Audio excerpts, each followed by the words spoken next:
Усіх вітаю, одразу до справи. Для того, щоб встановити Active.HDL, для початку завантажте архів.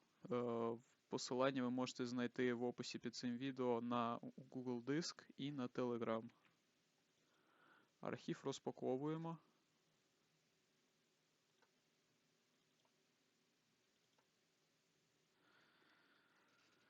Запускаємо інсталятор.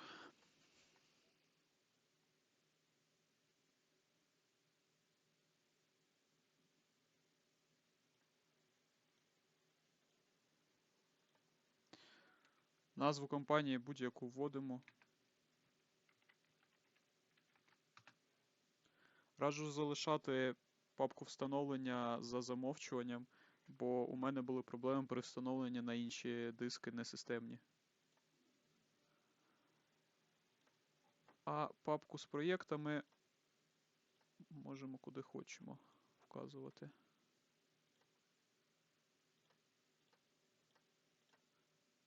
Тут за потребою користувача обираємо потрібні опції. Те ж саме. Встановлюємо.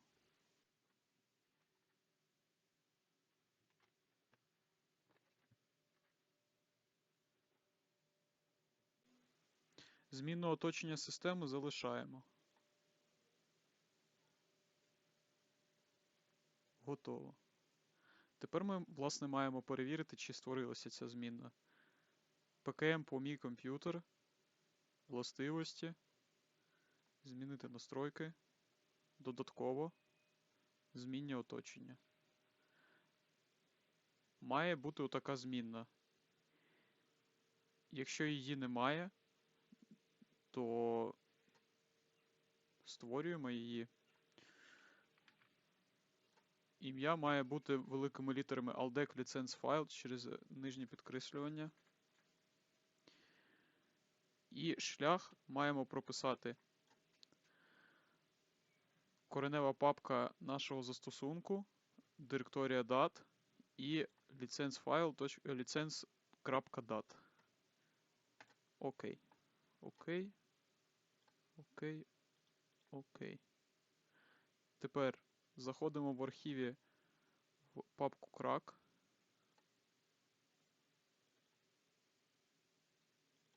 Переходимо, власне, по тому шляху, що ми тільки не прописували.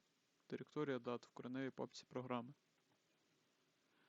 Перекидуємо файл license.dat. Готово. Повертаємося. Заходимо в bin і перекидаємо оці два файли, що залишилися. Із заміною. Готово. Тепер пробуємо запустити програму. Ми отримуємо помилку, але це нормально. Тиснемо Run License Information. Тиснемо далі. Нас цікавить оцей текст в лапках. Копіюємо його. Закриваємо. Переходимо назад до кореневої папки. Каталог дат. Шукаємо наш файл license.dat. За допомогою блокноту чи Notepad++ ми маємо змінити оці 1, 2, 3, 4 усюди на скопійований текст. Я скористаюся інструментом пошуку та заміни. Замінити все. Зберігаємо. Ctrl-S. Закриваємо. Це теж нам більше не знадобиться. Запускаємо застосунок. Готово? Вітаю. Для прикладу відкрию проєкт. Вже готовий. Ну, і можемо запустити симуляцію.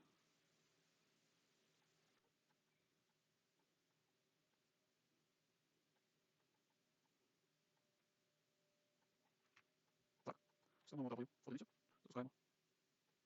От ми маємо мультиплексор 3/8. Всім дякую. Слава Україні!